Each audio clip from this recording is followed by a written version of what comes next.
Yes mate, how's it going? And welcome back to the channel. So today we're to talk about Man City's 5-0 win against Burnley last night at the Etihad Stadium. Before we do, just going to make a little mention of the Burnley banner that was flown over the Etihad Stadium as well, and just like the controversy behind it. The statement that Burnley put out, the Burnley board put out, was absolutely spot on, as well as what Ben Mee had to say, especially his point that these people need to be brought into the 21st century and understand as to why this movement is actually happening, and as to just why it was controversial as well. So I'll be leaving links in the description box down below for what they had to say, what the club statement was, and also the full interview of what Ben Mee did have to say as well. But let's just get into the game. It was an absolutely brilliant game nonetheless. Last night I did predict this. They are the sort of team that can very much be pick apart, and I feel as though it can happen also in this game. So for my prediction for the score in this game, I'm going to go with 4-1 again. It wouldn't surprise me if we go ahead and get 5. And how spot on I was. Well, to say spot on, I did come out to say at first 4-1, but to get 5-0, a 5-goal win is just, it's no surprise to me. But then again, just how we did it, how we scored those goals, it was absolutely beautiful. Just pinpoint, well-oiled machine, just absolutely tick-a-tacker, just making absolute mincemeat of Burnley. We were just on top, absolutely on point with our game, with our style of play and everything. Typical of Man City, in my humble opinion. Well, sort of biased. Going into the lineup as well, I did predict this. There we go, just put it on screen now. Just did predict that. And instead, this was our lineup. We had Edison, Joao Cancelo, which I was going to go with originally, but I decided to hold back, and surprisingly he was in the squad. Otamendi, Fernandinho, I did get that right. Zinchenko at left back, which was brilliant to see. I do like the look of Zinchenko. He is improving just that bit more. He just needs to get a bit more beefy, if you know what I mean. Rodri, David Silva, captain, and Phil Foden. So the midfield I almost did get right, but we had David Silva instead of Kevin De Bruyne, and see David Silva with the captain's armband as well was just a really good thing as well to see. Phil Foden as well, we'll talk a little bit more about his masterclass on the pitch. Bernardo Silva, Marhez and Sergio Aguero. Now just go into them front three as well. See Marhez in the squad was really good. See him as well tear Burnley apart was absolutely brilliant and just fantastic of Riyad Marhez. Bernardo Silva, like I said, very much underrated player. I did mention him in my starting lineup that he should be in the squad in my opinion, and he was indeed. But Sergio Aguero, he did sustain an injury, and it was when he was in the box, the ball was passed to him by, I can't remember what it was, I think it was David Silva, and he went to take a touch and almost to turn it, I think, oh no, it was just take a touch anyway, and Burnley's defender, I think it might have been, it was either Mee or Tarkowski who went in. Aguero got to the ball first, and then Tarkowski or Mee just studded his boot. There's no other way of putting it, just studded his boot. The ref called it well, Jamie Carragher called it well, and I've just seen here, just this morning, well, it was published last night at 11:30 by One Football. Aguero injury doesn't look good, says Guardiola. Pep Guardiola could be without top scorer Sergio Aguero for a significant length of time, conceding the Manchester City striker's knee injury doesn't look good. Okay, so it was a knee injury. It must have just followed up from that foul from Mee or Tarkowski. Aguero's setback in a winning first half penalty was a solitary but significant blot on City's work in a dominant 5-0 win over Burnley at the Etihad. Guardiola was unsure of the exact diagnosis. Yeah. Why am I struggling to read that? Basically, Aguero could be out. He could be out for a significant amount of time. Might be out for the rest of the season. But still, we played absolutely brilliantly. Just have a look at the statistics here as well. Team stats, we had 18 shots, 7 on target compared to Burnley's 2 shots, none on target, 72% possession compared to their 28. We actually committed more fouls than them, 8 more fouls compared to their 7. We had the same yellow cards, same red cards. They have more offsides than us. We had more corners. We absolutely demolished this game. We just bossed them in our own backyard. We were just clinical. We were just pressuring the goalkeeper, Nick Pope. The stats as well. It's like watching a FIFA game, really, when we come against small teams like Burnley. We were just on top of it and just showed no sign of slowing down through the whole 90 minutes, even though the goals did come up until the 63rd minute, and then after that it was just like whatever sort of thing. But it was just brilliant to see, absolutely brilliant to see indeed.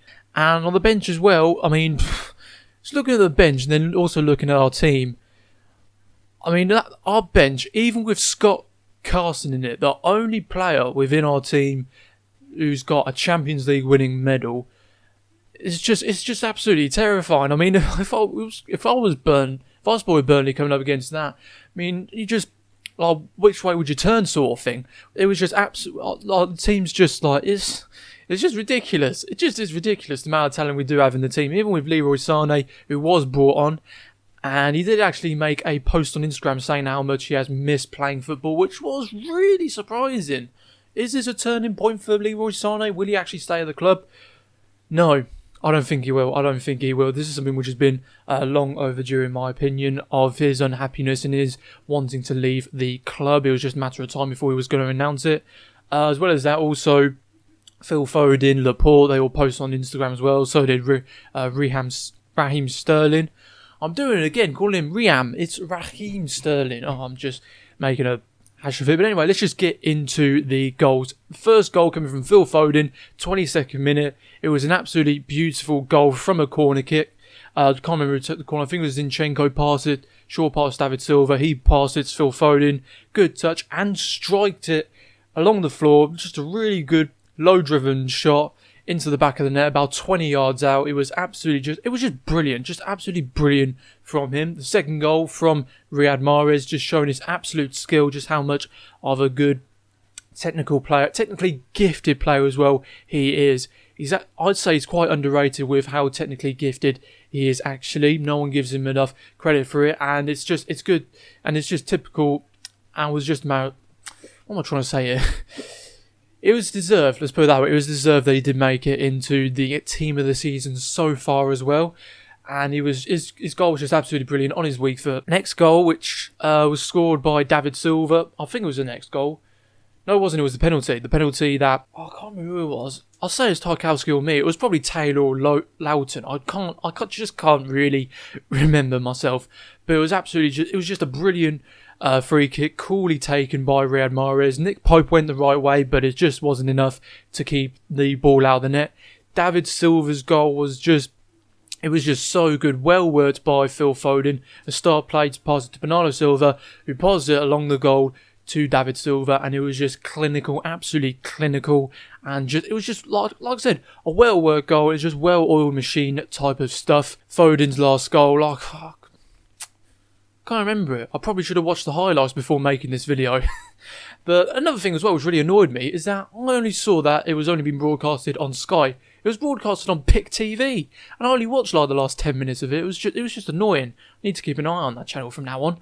But we just dominated, like I said, and we just absolutely deserved this win. See certain players in the squad like Joao Cancelo, Zinchenko, to see them making it into the team is really, really good. We pretty much made a whole entire squad rotation and just had a pretty much completely new squad on the team. I think the same players on this team sheet compared to the Arsenal one was Ederson.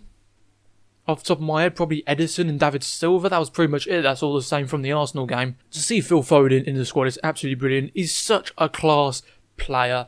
And with David Silva leaving, we're in safe hands with having Phil Foden in the team. He just needs more game time. Is this the moment for Phil Foden to have more game time? Is he ready for more game time? I feel as though he is. He's such a technically gifted player, and like some Man City YouTubers have been saying, that he is a 20-goal a season midfielder. He is just so good. He just needs, like I said, more game time, and Guardiola needs more trust in him.